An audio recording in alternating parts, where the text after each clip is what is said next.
a big crowd. This is a big crowd. Thank you very much, everybody. Thank you very much, everybody, and a very big hello to New York and a place called Long Island, which I know very well. And I'm thrilled to be back in the state I love with thousands of proud, patriotic New Yorkers who are really the heart and soul of America. We know that. And the reason I'm here is because it hasn't been done in many decades. It hasn't been done for a long time, but we are going to win New York.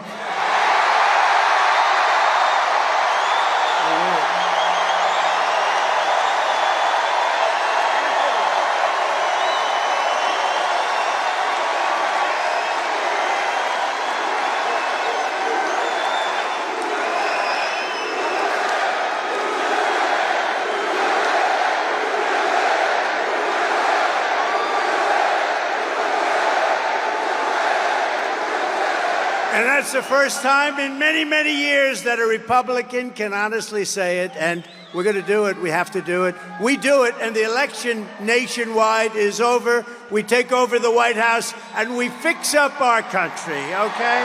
We fix up our country.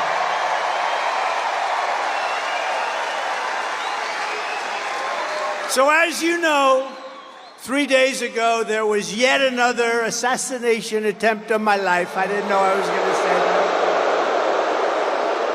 It was the second one in 8 weeks by a violent radical left mobster. This evil would-be assassin got within a few hundred yards of where I stood, but thankfully, our outstanding Secret Service agent, and they are outstanding, spotted the barrel of his rifle in the bushes. Can you believe that? Can you believe that? He saw a barrel of a big, this was a big barrel. This you don't want to even talk about, AK-47.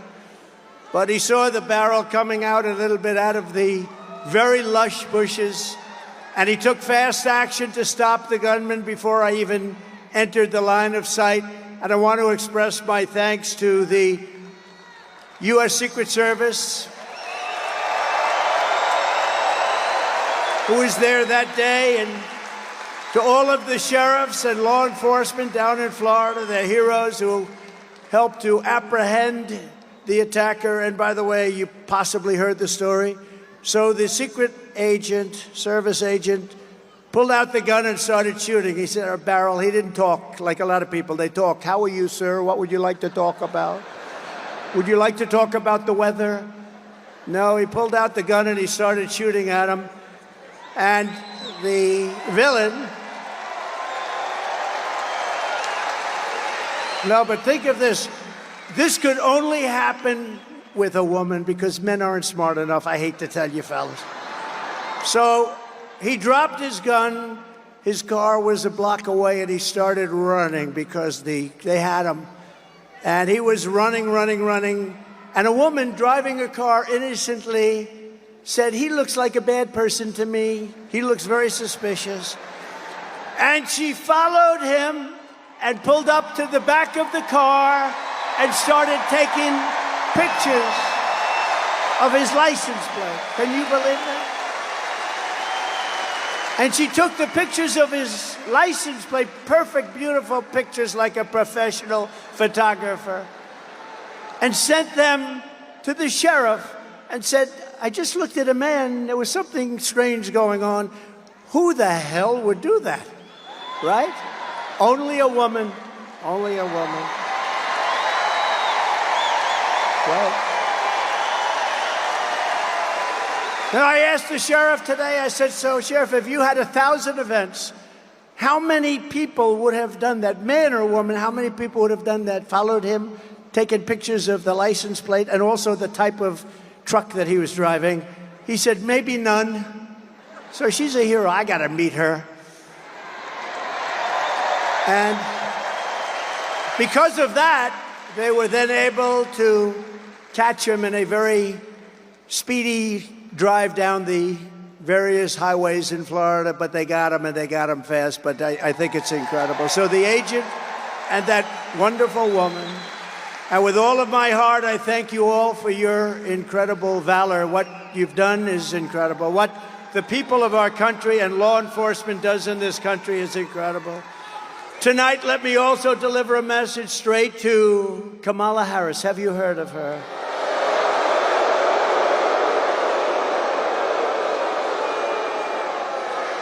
Who, by the way, was just rated by far the most liberal senator in the U.S. Senate, more so even further left than Bernie Sanders and Pocahontas. Pocahontas. She's more so. Elizabeth Warren, she's more left than Bernie Sanders or Elizabeth Warren. Let me also deliver a message straight to Kamala Harris, the radical left Democrat politicians, and the fake news media. Look how many are there.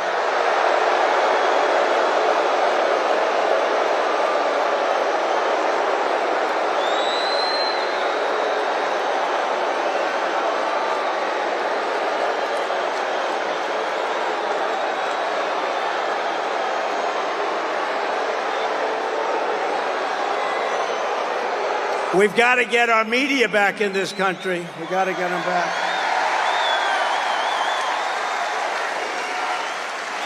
But the message is it's time to stop the lies, stop the hoaxes, stop the smears, stop the lawfare and the fake lawsuits against me, and stop claiming your opponents will turn America into a dictatorship. Give me a break. Because the fact is that I'm not a threat to democracy, they are.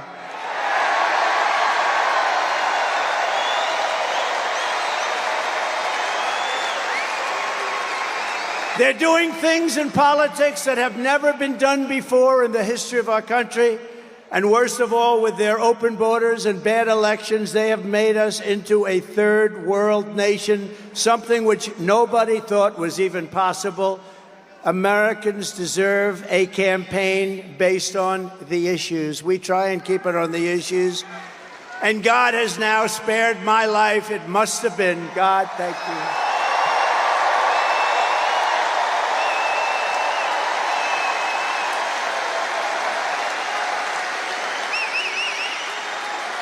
Not once, but twice.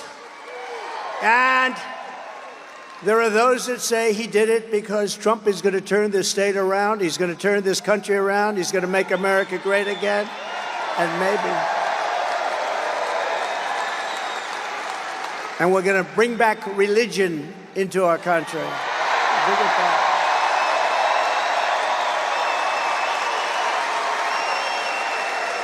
These encounters with death have not broken my will. They have really given me a much bigger and stronger mission.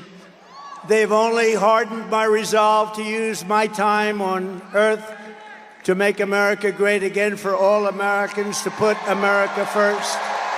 And to put America first. Earlier today, I was honored to receive the endorsement of the rank and file membership of the Teamsters. I love the Teamsters. They delivered all that concrete for those buildings I built in New York. They delivered the big, heavy, most beautiful trucks you've ever seen. They delivered the concrete in all those buildings I built in New York.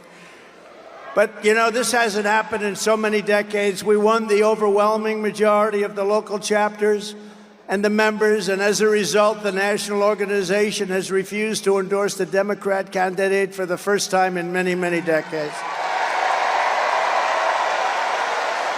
And I also want to thank Teamsters President Sean O'Brien, amazing man, and all of the incredible rank-and-file Teamsters across the country, because this was a surprise. It's automatic. They endorse the Democrats, automatic for many, many decades. But you know what? They said, they looked at her, they said, we're not going there, I'm sorry. These are tough people. And together we will secure our borders, we will protect our workers, we will defend our jobs, we will rebuild our country with American skill and American pride and American labor. Right?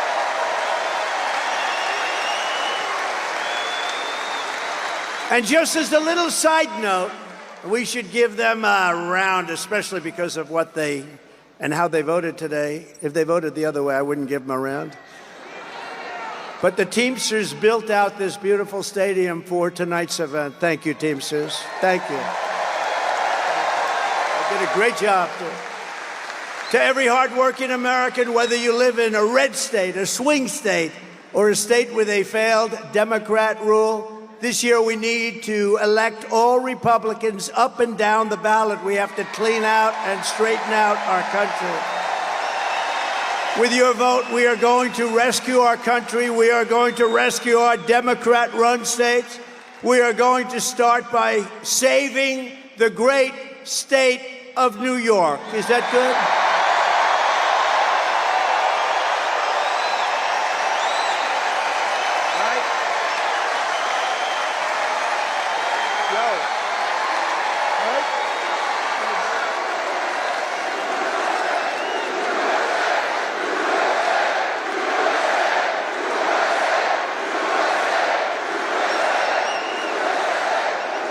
When I told some people in Washington, yeah, I'm going up to New York, we're doing a campaign speech, they said, what do you mean New York?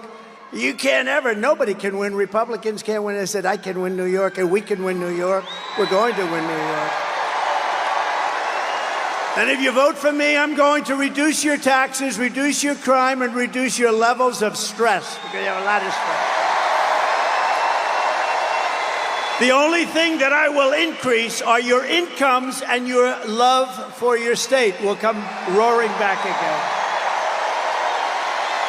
Throughout American history, from generation to generation, New York has always set the standard for American life, and they have. It's been a high standard, too. Our cities were the center of business, arts, culture, our streets, ports, waterways, and they were the arteries of American commerce. They were absolute arteries. And our towns like Uniondale, Levittown, Hicksville, Huntington, these were great, great towns where you grew up and you loved and you stayed. But look at what has happened to New York and the other states, all run by radical left Democrats, every single one of them. Our heavy industries have exported overseas, and our middle class has been eviscerated, right here at home, been eviscerated. Housing costs are out of control. Inflation has cost a typical family $28,000. Think of it, in less than 4 years, $28,000. And we filthy encampments. We have horrible, disgusting, dangerous, filthy encampments of junkies and homeless people living in places that our children used to play Little League baseball, which they don't get to play very much anymore, do they? Over the past 3 years in New York City, there has been a 29% increase in robbery, a 36% increase in felony assault, a 42% increase in grand larceny, a 75% increase in carjackings. Did you buy a nice car lately? Well, 200 police officers leave the NYPD, New York's finest. I always say, I knew it well, New York's finest. They leave every single month, 200 people a month. Incredible people. They're incredible people. The trains and subways are squalid and unsafe. The median of our highway, all those medians, they spend all that money, they're falling down, they're rotting. Businesses are fleeing. The mobs of illegal migrants are being put up in luxury hotels at your expense, while our great veterans live on the freezing or steaming sidewalks right outside the main entrance to where the migrants enter their hotel. Think of that. Think of it. We have veterans lying on the street, squalid, lying on the street, sometimes freezing, sometimes it's hot, it's summer. And they're looking at people just came into our country, and they're going up to the 17th floor of their suite. How crazy has our country become? And can you imagine what those veterans, when they watch this, must be saying? But listen to this. Can you also imagine what the migrants must be thinking? They're saying, can you believe this? We just came from a place, in many cases, they were in prisons. And now they're living in hotel suites while our veterans are living on the street. And so I say to the people of New York, with crime at record levels, with terrorists and criminals pouring in, and with inflation eating your hearts out, vote for Donald Trump. What the hell do you have to lose? What do you have to lose?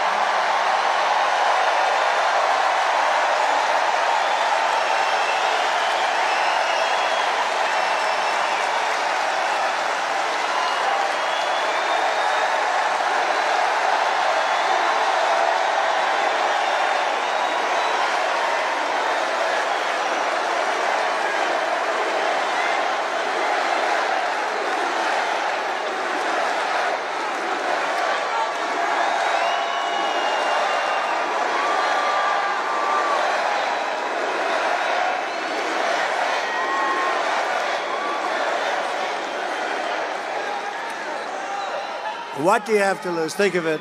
What the hell do you have to lose?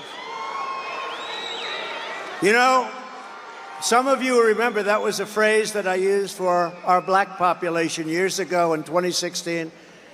I said, with the worst housing conditions, the worst education, the worst this, the worst that, the most crime. I went through 12 different things, and it wasn't in the sheets. And I'm saying, boy, that's really terrible. And I said, and I was at like 2%, not too good. And I said to the black population gathered in front of me, vote for Trump. What the hell do you have to lose? I said that, same thing. And you know what happened? I got eviscerated when I went backstage. But I'm not like Biden where he takes, I fight back with my people. Remember, we still signed the check. They said, sir, that's a terrible thing to have said. I said, when you said, what the hell do you have to lose? It's terrible, it's demeaning, it's horrible. I said, but it's true. You know what happened? The next day, I picked up 10 points with the black population. And now, because of all we've done, we're at the highest level of black support in the history of the Republican Party.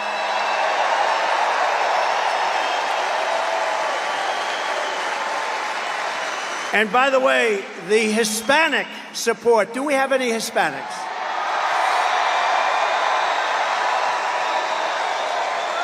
The Hispanic support is off the charts, and they don't know what the hell to do about it. It's off the charts. And we just had some great polling come out.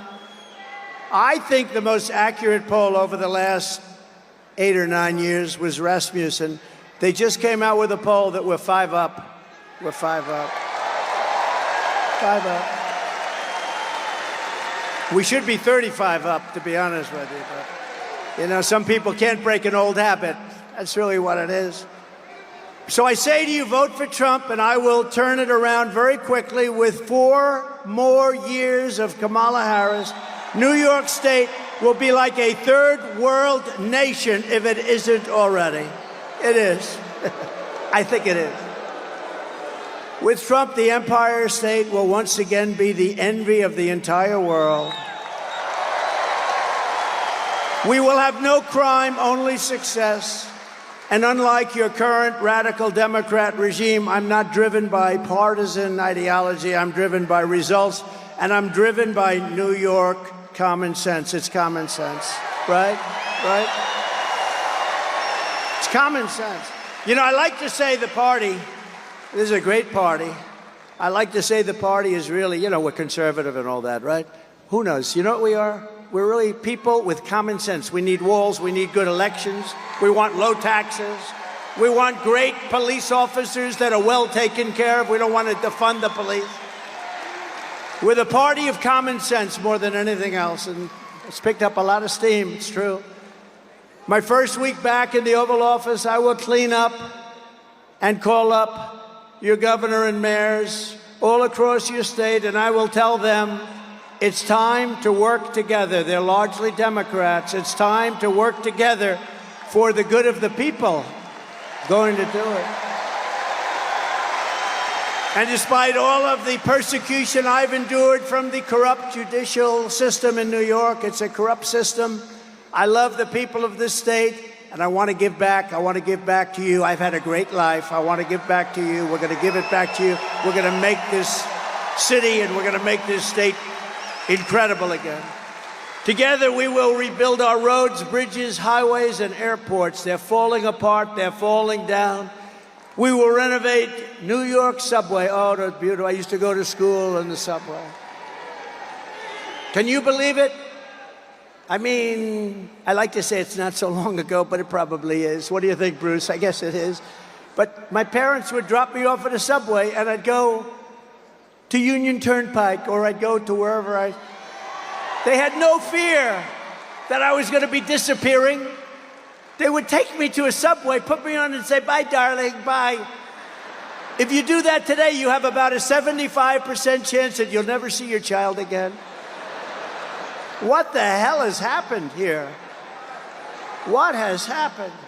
We will renovate the New York subway so that the greatest city in the world finally has, again, the greatest transit system anywhere in the world. You have the basics. We have to clean it. We have to take care of it. We have to give it a little love. And we have to get the criminals the hell out of there. We will once again support our incredible police officers, New York's finest. A lot of them.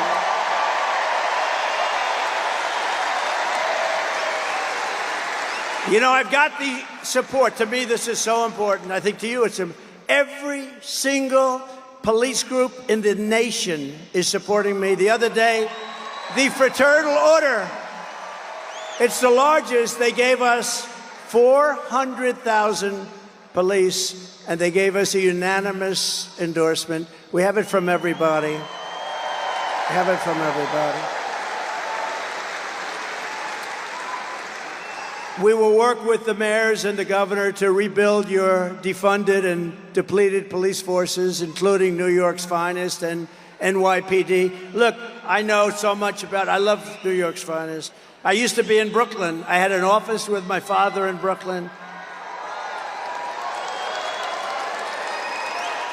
And we used to go in Brooklyn to a White Castle. Did anyone ever hear of a White Castle?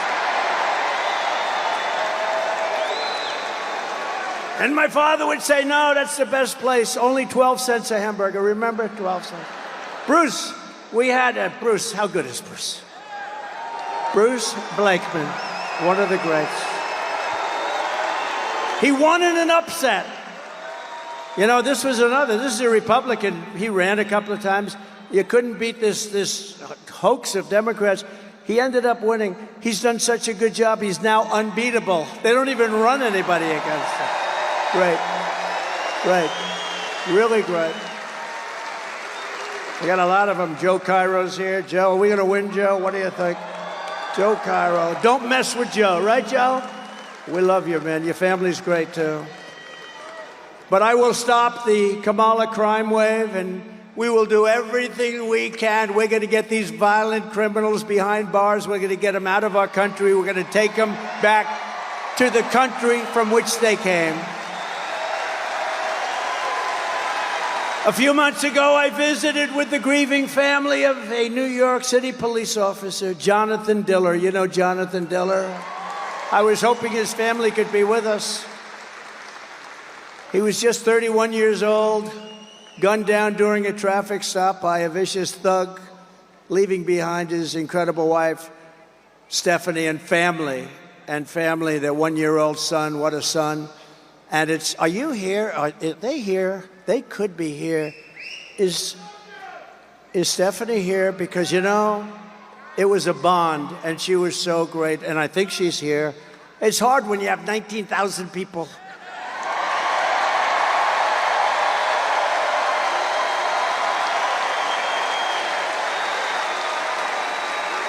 And Stephanie, unlike a lot of my friends, doesn't want adulation. Honestly, what she wants more than she wants her husband back. That's what she wants. She doesn't want adulation. I have other friends. You'd find them. I have other friends. If you said their name, they'd be jumping up. Here I am. Here I am. Stephanie doesn't want that. What a great family, and what a great guy he was.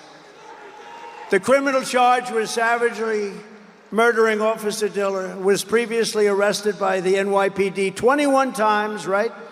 21 times, Bruce.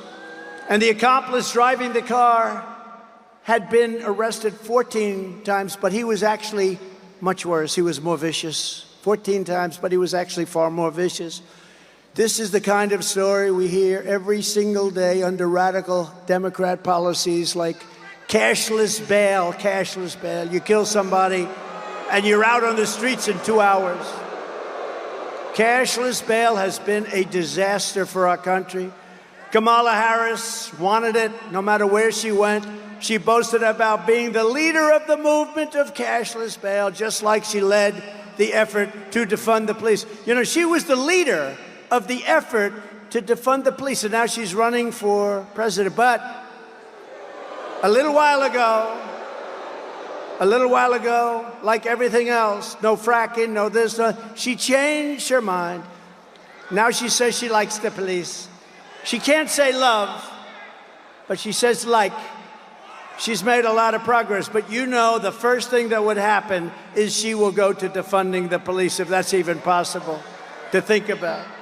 But when I get back into the Oval Office, the madness ends and the law and order is going to return to our country.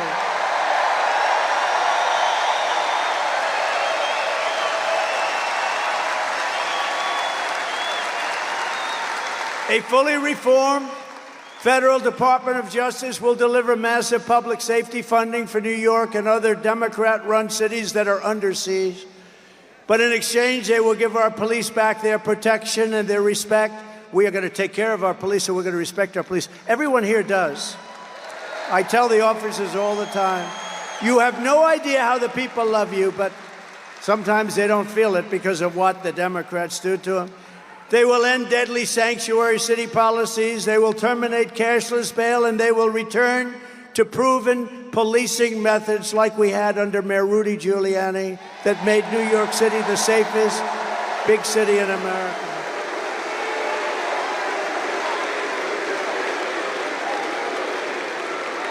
Simultaneously, we are going to make life in New York State affordable again. Little word, affordable. A vote for Kamala Harris is a vote for 4 more years of job losses. Look at what's happening. Businesses that are fleeing, money draining out of your state, and hundreds of thousands of illegal migrants sucking your public resources dry. You know, I've always heard for 20 years, I've heard that New York City has no money, and yet they're going to spend $3 billion on illegal migrants, and they're not getting it from the federal government. You wonder. They never had money, but they have $3 billion to take care of people that came into our country illegally. Doesn't make sense. But under the Trump economic plan, we will cut your energy prices in half within 12 months. Half! Because we have more liquid gold under our feet and we don't use it. We go to places like Venezuela when we have more than Russia. We have more than Saudi Arabia. You remember I got Anwar approved in Alaska. It's the biggest site anywhere in the world, probably bigger than Saudi Arabia, bigger than Russia. And what did they do? In the first week in office, Ronald Reagan tried so hard he couldn't get it. I got it. The biggest site in the world, Alaska. And in the first week in office, they terminated it. We'll have it back very quickly, I promise you that. Very quickly. We will rapidly defeat inflation. We're going to bring your prices down.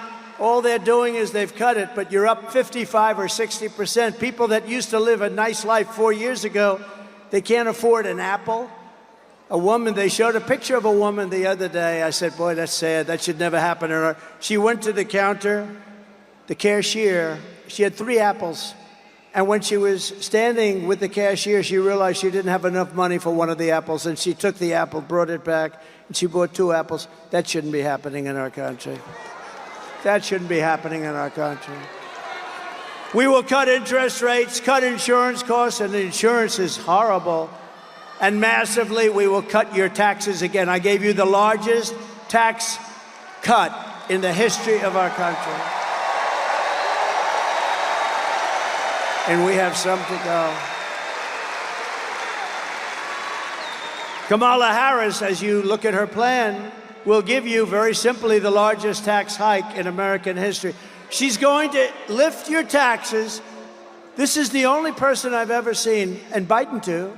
They announced that they're going to raise your taxes, and it's supposed to be good politically. I don't think so. I don't know. I've never seen that, Anthony, before, where they say they're going to raise your taxes. They're going to raise your taxes. To vote for me, I'm going to raise your taxes. Can you believe it? I made a mistake. I shouldn't have done that, because the news will say, vote for me, I'm going to raise you. They're going to say, they're going to attribute it to me. I can't do that. I told our great First Lady I will not be sarcastic anymore. When you joke or when you're sarcastic, the fake news will take a story like that. I'll say, I never said I was going to raise your taxes. Yes. Vote for me, I'll raise your taxes. Kiddingly, kiddingly, kiddingly. These people are the worst. When I imitated Joe Biden because he couldn't get off a stage, so I'd imitate him because he couldn't find the stairs and look around. He finished the speech, the speech would last maybe 3 minutes, maybe a little less than that. And then he'd want to get off the stage, and it'd always go like this. But you remember, we're not running against him, we're running against somebody who's actually much worse. Ready? And he'd go like this. And then he'd walk in a different direction. It was the weirdest thing. And Secret Service did a great job. They'd come up in the stage and they'd pull him out. Like today, we have 4 or 5 stairs. You always have 4, 5, 6 stairs. The more it's government-owned, the more stairs you have. But you always have a lot. So I said to our great First Lady, who can draw a crowd? Did you watch me tonight on television, First Lady? People love our First Lady out there.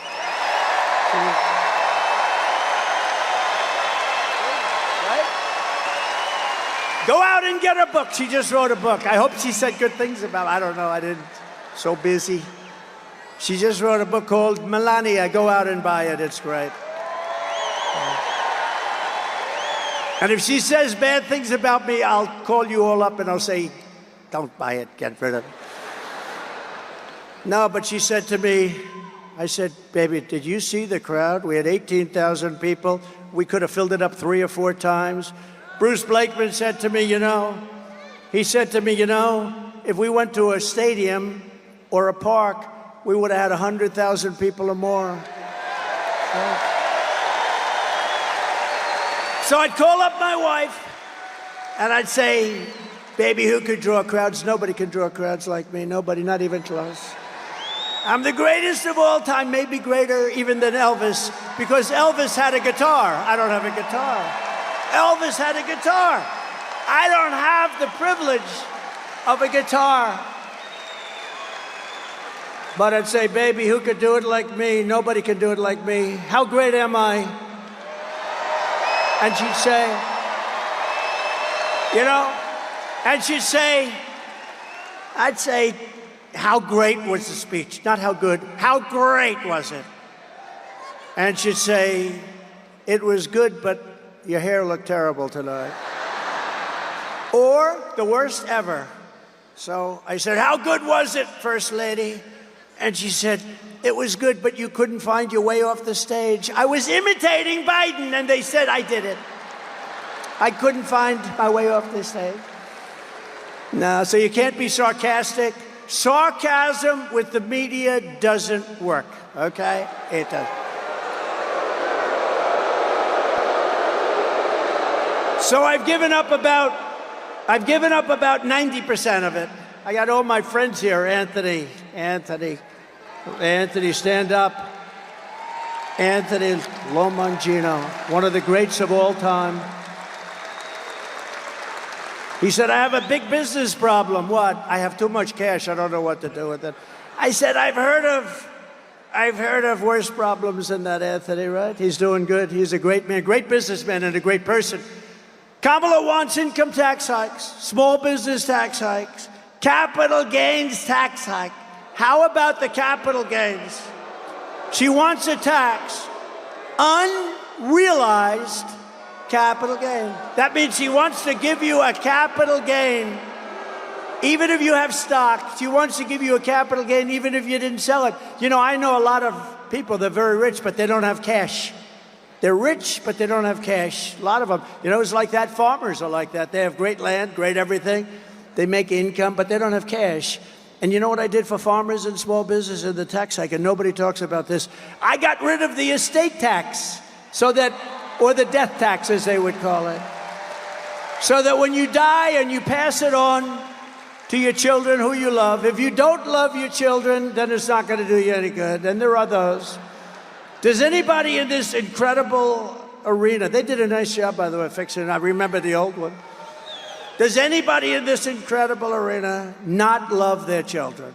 Who in the arena is rich and will not leave their money to their kids? Because if that's the case, then what they did for you doesn't mean anything. Do I have any hands? 20,000 people and I have no hands. Okay, who wants to leave their money to their kids?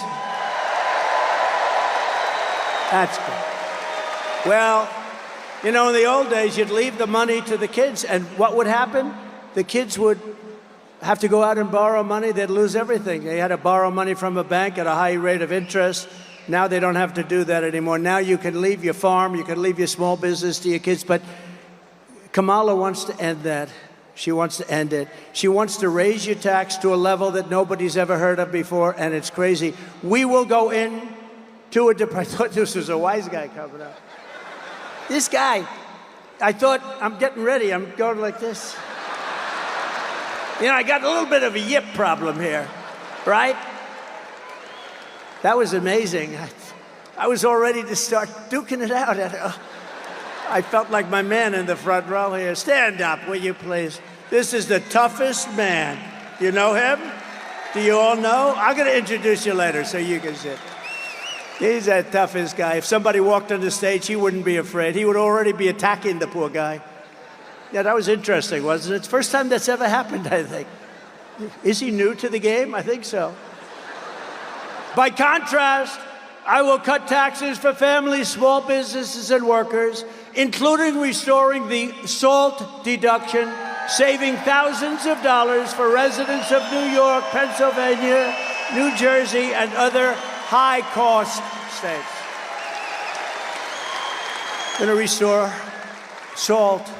Jobs and factories will pour back into New York. I know how to do it better than anybody's ever known how to do it, and we can do it so easily. Wages will soar, the cost of living will fall, and I will deliver the greatest economy in the history of the world to our country, and one of the greatest economies in the history of New York State.